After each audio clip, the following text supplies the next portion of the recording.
Boker Or, Kal Kadosh, Daf Yomi Masechet Shevuot Daf Daled Amud Aleph 481. We were just, again, we'll just do a very quick chazara on the bottom of Gimel Amud Bet 3b, where we were talking about that Rabbi Yochanan found the Stam Mishnah. You remember we said that Rabbi Yochanan always passed like a Stam Mishnah, so we found a Stiran Rabbi Yochanan. Because Rabbi Yochanan said we always pass like a Stam Mishnah. We had a Stam Mishnah that over here, that it was mashma that a lav shem u'maseh, lokin a lav, that you do get lashes for a lav shem u'maseh, for an act, for a negative commandment that has no action. And then we said usually we don't do it. So he says this, which was the stama that he found? We found the Mishnah later on, right?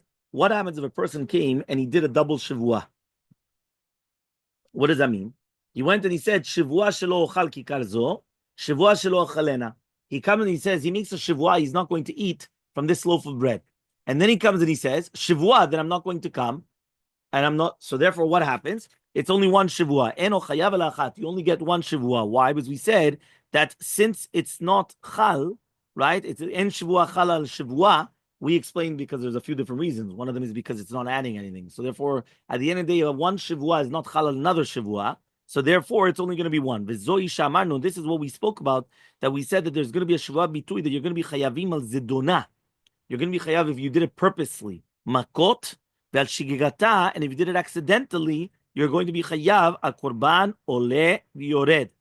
Okay, because here, right, we were talking about that this is like a person is coming, right, and making a shevuah on a mitzvah. You remember we went and we said if a person comes and he made a shevuah to be mekayem a mitzvah and he wasn't mekayem the mitzvah, he's going to be patur, because there it's like the shevuah shelo ochal, meaning that at the end of the day you're already sworn in from Har Sinai. From Har Sinai, you were already sworn that you had to fulfill the entire Torah.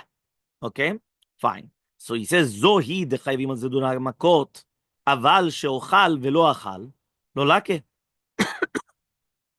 Mashma from the Lashon of the Mishnah, that when it says Zohi, this is, right? This is a Shevuot bitui that you're going to be chayav. Obviously, you're going to be chayav. We're talking about now if you did it purposely. Okay, and then he says, however, though, if you did a Shevuot bitui on the future, which is whether I'm going to fulfill it or not going to fulfill it, right? So, for example, she'ochal velo achal, lo laki, you're not going to come and you're not going to get lashes. Now, there's no other reason other to exempt other than it's a lav shem u'maseh. Meaning the fact that we just said that what is because that it's a lav shem u'maseh, that's a reason why you're not going to get the lashes. So therefore, we see from here that it's a stam mishnah that Rabbi Yochanan found that the only reason to exempt you from makot, it's a lav shem u'maseh, and therefore that's why he wanted to pass like that love that like that stam mishnah, which lav shem u'maseh and lokina lav. Okay, so says the Gemara, michti lerasi haistama vaistama. They're both stam mishnahs. Why did you choose one over the other? Meaning, if you're going to tell me that the halacha is like a stam halacha, what made you choose A instead of choosing B? You have two stam mishnahs. You understand what a stam mishnah is? Stam mishnah means that we have a mishnah stam. Nobody argues, and therefore this is what's written in the mishnah. So we pass it like it. It's like a stam halacha in Shulchan Aruch. Shulchan Aruch brings down a stam. He doesn't say yeshomrim. He doesn't say some people say nada. So what happens? You're going to say this is the way that we paskin. But if you're going to have a stira in the Shulchan Aruch between one place and another place, or here we have a stira in the Mishnah between the Mishnah on Bet Amud Aleph and the Mishnah later on Kav Zayin Amud Aleph. So therefore, why am I going to choose that Mishnah over this Mishnah? They're both Stam Mishnahs. They're both Mishnahs, right? Why are you choosing one more than the other? So he says, Velitamech, and according to your reasoning, Rabbi Gufei, Rabbi himself, Hechisatam lana hachi, v'ha'achi. How does Rabbi himself do it? Meaning, forget about us. Rabbi Yudah Nasi, Rabbeinu HaKadosh, right? We just spoke about him in Pirkei Avot this week, right? This past Shabbat, yeah? Rabbi Yudah Nasi is coming and he's making the Mishnayot. He's organizing the Mishnayot. How does he do it? He's writing a Mishnah, and a few minutes later, he's coming. Now remember, this is before the Gemara. Meaning, maybe you're going to tell me, listen, from Daf Bet until Daf Kav Zayin, it passed 27 days, so he forgot. You understand? Remember, Mishnayot were without the Gemara. He was writing Mishnayot. So, between this one and this one, it's 5 minutes. How did he do that? How did he do that? He wrote down one Mishnah, and then he writes down a Mishnah a little bit later, contradicting what he just wrote down. What's going on? So he says, Ela baradon, mi'ikara savar lav shom maseh lokin lav v'satma. והדר סבר שאין לו קינלה וסתמה, ומשנה לא זזה ממקומה. Meaning, sometimes it happens. Anybody heard the concept of Mishnah Charona? No? Mishnah Charona is that we usually always go by the last thing that went on. So many times we did see this even by poskim, right? For example, Maran Bet Yosef, we always have to find out which book he wrote last. Because if he wrote the Bedek Abayit last, so therefore that's what we're going by. Or for example, Rabbi Yosef, he wrote the Chazon Ovadia after he wrote many of the Chalakim of the Yabi Omer, Yechavedat, and the Lichot Olam and all those things. Exactly. So we go by Mishnah Acharona.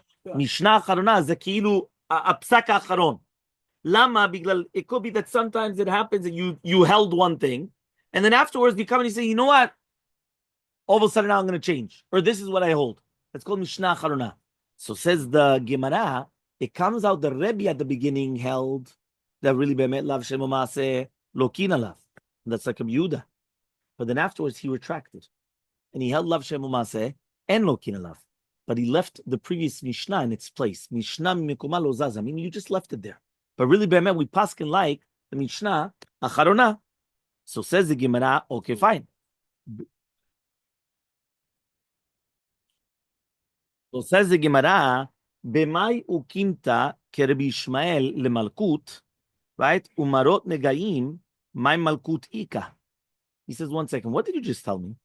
You just told me that our Mishnah is going like Rabbi Ishmael, and therefore we're talking about the chiyuv of malkut. Yeah, that's what we're talking about. We're talking about the obligation of lashes. That when you come and you make a Shevuah, you get lashes. So he comes and he asks, he says, I don't understand you. He says, what about marot negaim? You remember we kept on saying that there was 2 which became 4, and then does it become patur? What is patur exactly? Does it become exempt? He says, 1 second, marot negaim is sarat. We just had it in this week's parasha. So he says, what lashes are there in sarat? There's no lashes in sarat. So you want to tell me by marot, by shevuot, that it does exist the concept of lashes? You're right. It does exist the concept of lashes. You could give lashes for shevuot. You made a shevuah on something, and then I come and I give you lashes. That yes. But he says, but how does it work to do with Marot Negaim? Marot Negaim, there's no lashes. So the Gemara answers, yes, there is lashes. You know when? Bekotzetz be'arto. If you cut off the baheret, meaning a person has a tzarat, and he cuts it off. He cuts off the tzarat. So in such a case, it said over there, Yishamer b'nega tzarat, which means that you're going to be obligated lashes if you cut off the tzarat. So he says, "Uch Rabavina Amar Rabbi Ila," just like Rabbi Ila. Amar Rabbi Avina Amar Rabbi Ila. Kol makom shneimar. Anytime that it says Yishamer pen ve'al, enoela, right? Belo taaseh. Meaning there, it only tells you be careful, right? Tishmor, right? Yishamer. So you're going to tell me 1 second. It doesn't say, Rabbi, don't do this. It just says, be careful. Yishamer b'negat sarat. Be careful with the negat sarat. So he says, no. So we have Rabbi Avin Nim Rabbi Ila. B'yavin b'neim Rabbi Ila, he says that there's certain expressions which are mentioned in the Torah that the second that I say them, even though it doesn't say the word no, lo, it doesn't say that. But that in itself is already considered a negative commandment. Lo ta'aseh. What are the examples? Hishamer, pen, ve'al. Al is the most that makes sense because al is don't do that. Right? Al, right? Al tifrosh, right? Min hatzibur. Al. Right? The pen is lest you do something like that. Right? Maybe you don't do this. Right? But again, it's an expression. And Hishamer, be careful about it. So therefore, when it comes and he says Hishamer, that's also a negative commandment. Okay? Fine. Says the Gemara, Yetziot Shabbat, my malkutika. So 1 second. We went and we wanted to talk about Shevuot. What malkut was there by Shevuot? You made a Shevuah, you didn't fulfill, we could give you lashes. What about Marot Nekaim? You cut it off.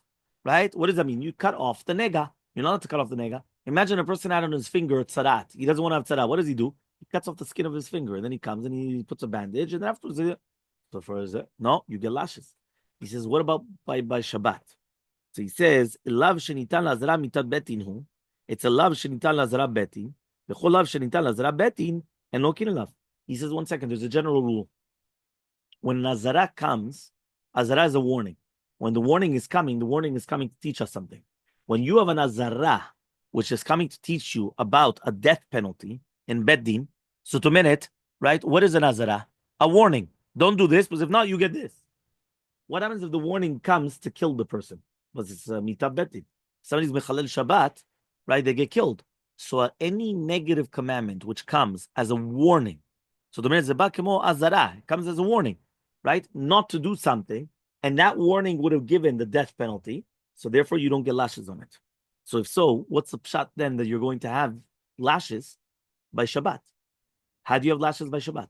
You have a warning, chazak baruch, but that warning is a warning to get mitah. So once it's a warning to get mitah, you don't get lashes. So answers the Gemara, Mishum hachi hamokim na Rabbi Shmuel. That's exactly why we put it like Rabbi Shmuel. Meaning we said that our Mishnah is like Rabbi Shmuel and not Rabbi Akiva. Why? Because according to him, his shita is that you do get lashes for any type of a love. Okay? So no, nothing to do with it. Is you didn't get the mavet. But you're getting a lashes. You don't get it. Yeah. Halav hachi kaima Rabbi Akiva. Right? Says the Gemara, right? But 1 second. Right? We don't paskin, right? Like Rabbi Akiva. He says, why can't we say it's like Rabbi Akiva? So he says, Kashya Yediot. You have a question of Yediot Tuma, which means we already said that we cannot come and say that our Mishnah is like Rabbi Akiva, because we said according to him there's no korban on the Helem Kodesh Mikdash. So therefore we came and we said anyway we can't say that our Mishnah is like Rabbi Akiva. Meaning you're gonna come and you're gonna tell me, by the way, that's why we pass it like Rabbi Ishmael. Why? Because Rabbi Ishmael was teaching that there does exist a case of Malkut, right? Which means even though I can't kill you, so whether it's because there was no edim or there was no atra, because remember, whenever there's going to be a death penalty, you always give death penalty. You never give lashes, right? You always give the stricter punishment, right? But in this case, let's say I can't kill the person. For example, there was no edim, no atra, but there's still a warning. There's an azara, but that azara was for mitai. It wasn't an azara for lashes. But according to him, you could do it. She said, that's why we passed it like Rabbi Shmuel. So 1 second. There was another reason also why we did Rabbi Shmuel, like we just mentioned. So says the Gemara, Lava Marta Rabbi Shmuel hiul malkut, Rabbi Akiva nami malkut. He says, 1 second, didn't we already learn above that we're talking about Shitat Rabbi Shmuel and also to do with the obligation of malkut and not korban? So too, we could have actually, if not, we would have said also it's going to be Rabbi Akiva and to do with malkut. So because of that, we're coming and we're saying that the only reason why we cannot say it's like Rabbi Akiva is because he holds that it's a lav anitan lazara betin en lokin lav, just like the Gemara says, and therefore if en lokin lav, obviously it cannot be Rabbi Akiva. It has to be Rabbi Yishmael. So says the Gemara, Yachiv, so yediot hatraot mibaile. So why do we mention the word yediot tuma? That was the reason why we can't call like Rabbi Akiva. It has nothing to do with yediot. Yediot has to do with yediot tuma. It's hatra'ah. It's the warning of the tum'ah. It's not the yediot tum'ah. So says the Gemara, Lakasha, it's not a question. Tani yediot datraot. We're talking about yediot of hatraot, of hatra'ah, meaning it's the knowledge of the hatra'ah. That's it, meaning that is the main thing. The main thing is the hatra'ah. It's not the yediot tum'ah. So for even the yediot tum'ah was talking about the hatraot. Yihachiv so. Shtaim shem arba, when we said 2 which become 4, he comes and he says it's only 2. It's not 4. It's only 2 because you're not going to get lashes unless they gave you a warning at the beginning that he's tameh. Okay, that means basically again that he's tameh and that right, this is makom hamikdash, or that the food is kodesh, right? Is kadosh. So it comes out that there's only 2 cases, and it's not 4 cases. The 2, and furthermore, et sheyesh b'yediah b'tchila v'yediah b'sof element time halama lemalkut ma'evite. He says, what happens right now if you forgot? Right, you had the yediyah at the beginning and the yediyah basof, but you forgot in the middle. Meaning you completely were oblivious in the middle of what's going on. So halama malkut mayavite. What is shayach now halama to do with malkut? Right? If right now you forgot about the tumah, how am I going to come and going to bring you malkut? Right? It's a korban. Right? Malkut is only if you do something purposely, not accidentally. Here you forgot about it in the middle. You came in, you did something in the middle. Right? You were tameh. But you forgot. I'm going to ask you, what are you doing? She said, what's the problem? You're tameh. I'm tameh. You come around. That's shogeg. You never give on shogeg lashes. Korban is on lashes. Korban is on shogeg. Right? Meaning, when a person does something accidentally, they bring a korban. If a person does something on purpose, that's when they get lashes. But not b'shogeg. So he says, the 2, hareze be'olev yored. He comes and he says, the korban, right, is going to be only on or lev yored. So therefore, we said that we're talking about you're doing a b'mezid. So therefore, because of these questions, we're asking what's going on then. So he says, Elam Rav Yosef, but rather Yosef says, you're right. Rebbe. The Tana of our Mishnah is actually Rebbe. It's not Rabbi Ishmael. It's Rebbe. V'nasivla liba de Tanai. And he did it according to different Tanaim. Meaning, the main author of our Mishnah is Rebbe, right? He was one that should mesider et Mishnayot. And he did it according to Rabbi Ishmael in that case. But it wasn't 100%, right, Rabbi Ishmael. Because we can't say that's Rabbi Ishmael. Okay? So he comes and he says, B'idiot nasiv like Rabbi Ishmael. To do with idiot, he's holding like Rabbi Ishmael, right? Which means, right, that you're going to be mechayev also, right? Even if you didn't know about the Tumah and everything, so that's why it's going to be 4. And Shevuot, he holds like Rabbi Akiva, right? That you're going to be chayav a korban on all the types of Shevuot bitui, right? So it's not that mamash that it's a Satam Rebbe exactly like it. He's meaning Rebbe now is the one that's making the decisions. And Rebbe, when he was misader the Mishnayot, he says, to do with this, I hold like A. To do with this, I hold like B. So that's exactly what happened. He went and he said, to do with the case of, right, the concept of Yediota Tumah, I hold like Rabbi Ishmael. And therefore, really, Be'emet, there's going to be 4 cases. But according to Rabbi Akiva, it's only 2, right? That you're only going to be Mechayev on Atid, you're not going to be Mechayev on Avar. And according to Shevuot, which is not, again, according to Yediota Tumah, there he holds like Rabbi Akiva. The Torah was going to be obligating you on all the Shevuot Bitui, right? Even on the past. Not like Rabbi Ishmael that you're not chayav on the past, it's only on the Atid. So now he comes and he says, right, like this. Amar Ravashi, he says Ravashi, Amrita lishmate kemed Rav Kahana. I said this in front of Rav Kahana. Ve'amali, and he told me, Lo te'imar Rebbe nasiv la'ali, but don't say that. V'lelo sir, and he doesn't hold of it. Ela Rebbe tamed enashe mefaresh.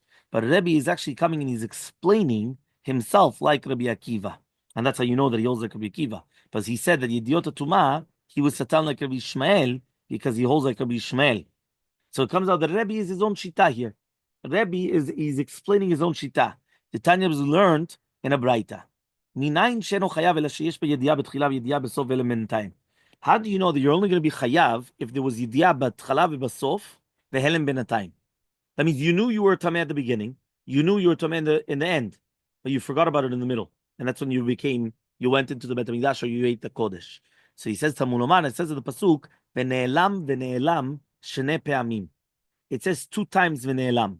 So what does that mean, right? So therefore, since it says twice v'ne'elam, it says v'ne'elam v'menu uvu tameh v'Hashem or v'ne'elam uvu yada v'Hashem, we're learning v'ne'elam harishona is to teach you that the Torah was only going to be obligating a korban on helem tumah, right? And then he says, but on helem kodesh or mikdash, right? Maybe you weren't obligated, but the second one is extra. So once it's extra, it's coming to teach you a korban. Also, he says, unless it was going to be yediyah b'tchila, right? And only afterwards there was ne'elam mimenu. So he says, these are the words of Rabbi Akiva. So it comes out that the word v'ne'elam, that Rabbi Akiva is coming as being doresh, is not that you're going to be chayav korban unless it's going to be helem tumah and not on helem kodesh or mikdash. Remember, there's 2 types of helem. Helem means you forgot about something, right? It was concealed from you. So it's either that the tum'ah was concealed from you, meaning that you forgot you were tameh, or you didn't know you were tameh, that's another thing. Or you didn't know that this food is kodesh, meaning that this food comes from a korban, or that you're going into the Bet HaMikdash. So there's 2 types of helem. There's helem on the tum'ah, and then there's helem on the kodesh and the mikdash. So Rebbe comes and he says, Eno tzarich. I don't need the Torah to come and tell you again an extra dirasha of v'ne'elam. He says, why? Hareu omer, because it says, Daftala Damubet, 4b. V'ne'elam. It says v'ne'elam. Miklal diada. When I come and I tell you that something's concealed from you, it's mashma at the beginning, you know about it. If I tell you that right now you didn't know about something, what does that mean? That you didn't know about it beforehand. So he says, V'hu yada, when you say now that you do know about it, so now there's 2 yediot. Yeshkan shtei yediot. So why do I need them v'ne'elam v'ne'elam? Lechayev al helem tumah v'lechayev also on helem mikdash. So he comes and he says Rebbe, you're chayav on both. Helem tumah and helem mikdash. He says, how do I know that? It's very, very simple. One more time. When I come and I say that right now something's concealed from you, what does that mean? In the beginning, you didn't know about it. And now you don't know about it. So fine. I continue. Okay, what's the next case then afterwards? The next case after that is going to be that what's going to happen in a case where you're going to have that it's Helem Tum'ah and Helem Mikdash. So he says that's because it says right after that V'ne'elam, it says V'yada. He knew about something. Why did I have to know he knew about it? He already knew. He says, then it says V'ne'elam twice. The fact that it says V'ne'elam twice, it teaches the two Helems, Helem Tum'ah and Helem Mikdash. One of them is on the Tum'ah, that you forgot that you were Tameh.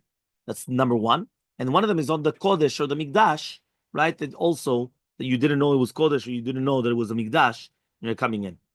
So says the Gemara, what? No, one. So he says, because you can't do both at the same time. So he says, Ashkechem b'idiot itle tameh b'denafsheh. He says, we found this to do with the idiot tumah, that Rabbi actually said this, right? That he holds like Rabbi Ishmael, that you're going to be chayav korban also in Helem Kodesh u'Mikdash. But to do with Shevuot, telele tameh b'denafsheh, he didn't tell us the reason. Minalan, how do you know? Meaning, how do you know that he holds, right? Like Rabbi Akiva. How do you know? So he says it's svarahu. It's a logic. Says it's a logic, right? You're right. We don't. Which one? Rabbi is going like Rabbi Akiva to do with Shevuot. Rabbi was going like Rabbi Ishmael to do with Idiot Tumah. Not like Rabbi Akiva. But remember, Rabbi Akiva just said it now. Rabbi Akiva just said, V'ne'elam shne pe'amim. Right? So therefore he comes and he says that you're only going to be chayav a korban if you had, right, on Helem Tum'ah, but not on Helem Kodesh v'Mikdash. That's the Shita of Rabbi Akiva. Rabbi says, no, it's incorrect. I disagree. And that is going like Rabbi Ishmael, which means I go like Rabbi Ishmael, which is basically that whether it's on Helem Tum'ah, whether it's on Helem Mikdash v'Kodesh, you're still going to be chayav. So that is like Rabbi Ishmael. The next one is going to be like Shevuot. Shevuot is going like Rabbi Akiva. So he says, how do we know? He says, Svara. It's a logic, right? So he says, Lishna Charina, another Lashon. Ashkecham idiot. We did find that by idiot that he holds like Rabbi Ishmael. B'Shevuot, it's like Rabbi Akiva. How do we know that he holds like Rabbi Akiva? Svarahu. It's a Svara. Rabbi Akiva, Ma'itama kamechayiv l'shayavan. Says, what is the reasoning why Rabbi Akiva comes and he says, you're going to be chayiv korban olev yored on Shevuot shavar, right? He says, the pasuk has nothing to do with Shevuot on the future. So he says, the dar is Shibu Yomiyute. Rabbi Akiva was Doresh, Ribui, Umiyut. You know what Ribui Umiyut is? Ribui. What does it come? What does it sound from? Ribui. Ma? Plural. Right, to inclusion. Right? Ribui, right? Lirabot. Right? Lirabot means to include something. Right? And mute is memayet, to minimize, right? To limit, limitations. Right? So he comes and he says, right, that he came and he did this dirasha. What does that mean? When the Torah is going to say ribuy miyut, it says in the pasuk, "O nefesh ki tishava levatea bisfatayim le'ara o le'etiv lechol asher levatea adam b'shvuah." So the Torah comes and it says, "O nefesh ki tishava." When it says ki tishava, it's mashma on anything, future, past.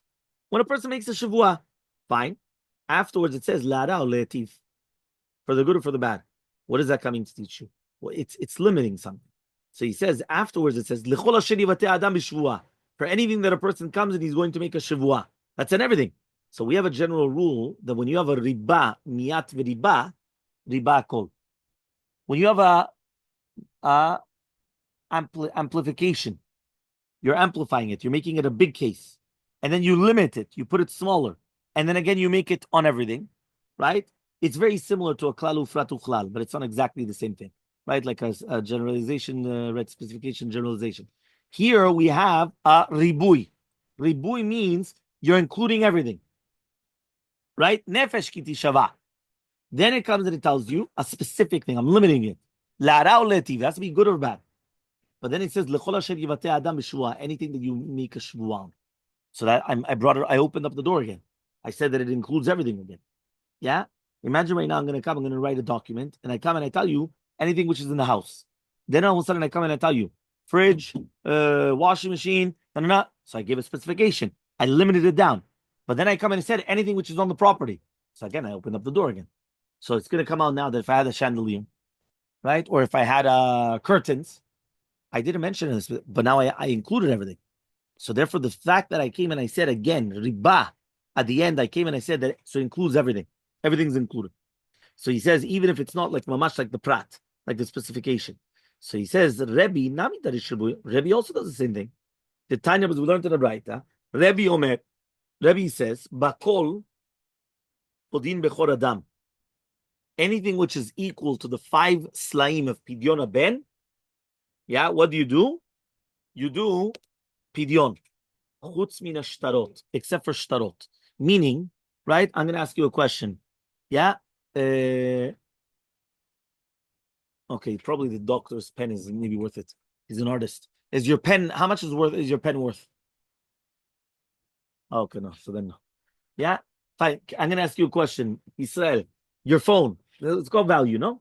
Can you do pidyon ben with your son with that phone? No, yes. We just said bakol. Yes. By the way, halacha also. Halacha, you're allowed to do shaveh kesef. Right? What does that mean? That means it needs the value of the 5 slain. So here the Braita says, Rabbi Omer, Rabbi says, bakol podin bechor adam. Yeah, he comes and he says, huh? They do auctions with the coins afterwards. He says like this. He says, Rabbi says, bakol podin bechor adam. Right? You're allowed to be podeh, pidyon ben, with anything, except for shtarot. Shtarei chov you can't. A shtar chov means a debt document, that you owe me money. Yeah, so he says, Rabbanan come and they say, bakol podin bechor adam chutz me'avadim shtarot v'karkaot. He says, no, except for with avadim, shtarot, and karkaot. 3 things. My tamad Rabbi. What's the reasoning of Rabbi? Tarish ribuy umiyute. He says ribuy umiyute. Right? Why? Let's see the ribui umiyute. Yeah, and he says like this. He says, Uvduyav mi ben chodesh. Yeah, when a person comes and he's going to redeem him. Uvduyav mi ben chodesh, when he's a month old. Riba. Berkecha kesef 5 shekalim. It's a mute. When I come and I tell you that it has to have the value of 5 shekalim, it's a mute. It's a minimization. Tivdeh, you're going to redeem him. Chazar v'riba. Again, it's mashma with anything. 1 minute. So he says like this. So riba umiyet v'riba, riba hakol. When you have a amplification, specification, amplification, so then again, you're going to be minabeh et hakol. So what is it coming to riba? My riba. Kol mile. It's coming to riba. Everything. Umay miyet. So what's it coming to include then? Miyet shtarot. It's going to be minimizing shtarot. But Rabbanan come and they say, klale ufrate. It's a klal ufrat. What does that mean? Chachamim come and they say it's a klal ufrat. Uvduyami ben chodesh is a general rule, right? It's kolel hakol. It's including everything. Berkecha kesef 5 shekalim is a prat. Is going to be a specification. Tifde is a klal. Klal ufrat uchlal e'atadan ela ken aperat, which means that you're only going to do exactly that which is inside the prat. So ma perat, just like the prat, is mefurash tavar hametaltel v'gufo mamon. It has to be davka, something which is mitaltel, be something a movable object, and it has to be that it itself is worth money. So too, it's going to be the mitaltel v'gufo mamon. So this is going to come exclude karkaot. Karka is not mitaltel. You can't use karka. Yatsu avadim excludes an eved. Why? Eved ukash karkaot. There's a kesh between that and karka. Yatsu shtarot. It's going to come and it's going to exclude karka. Right? He says it's going to exclude shtar because even though it's going to be mitaltalin and gufan mamon, it's not going to be money. Okay. So if we're just going, Amale Ravina Ravash Lamimar says Ravina to Amimar Rebbe Darish Buyo Mute. But Rebbe Klale Ufrate Darish. He says, what are you talking about? He says, Rebbe was not doing here, right, the Ribuyu Mute. He was doing Klal Ufrat. The Tanya, as we learned in a Braita, he says, Martzea. What does it mean, Martzea? We know that if a person is an Eved Ivri, afterwards you have to come by Martzea and you have to put a hole in his ear, and then he's going to stay as your slave until the Yovel. So he says, Elni, Ela Martzea, Minal Rabo Chatzol, Vahasida, Vamachad, Vamagdeach, Vamichtav, Vamachtev. How do I know that I could use anything else, even if I don't have a Martzea? I don't even know. How do you say the Martzea in English? O-A-W-L. The all. Okay, the all. So how do you know that you could, if you don't have this all, you could use a sharp, whether it's a thorn, whether it's a kesam. A kesam is like a prick, or I don't know how you say it in English exactly. It's like like a pick. Yeah. So he says, Or even this, what did he say? Like a needle. Like a needle. So Talmud it comes to teach you bilakachta. What does that mean? Anything that you take in your hand. These are the words of Yosef Yehuda. Rabbi says, martzea, just like martzea is miyuchad, it has to be made out of metal. Shel matechet. So to anything has to be made out of metal. And so we ask over there, what's the machloki be'emet between them? So he says, so Rabbi Darish Klalufrat, there Rabbi was doing the Klalufrat, and Rabbi Yosef Rabbi Yehuda was doing the Ribuyim Yut.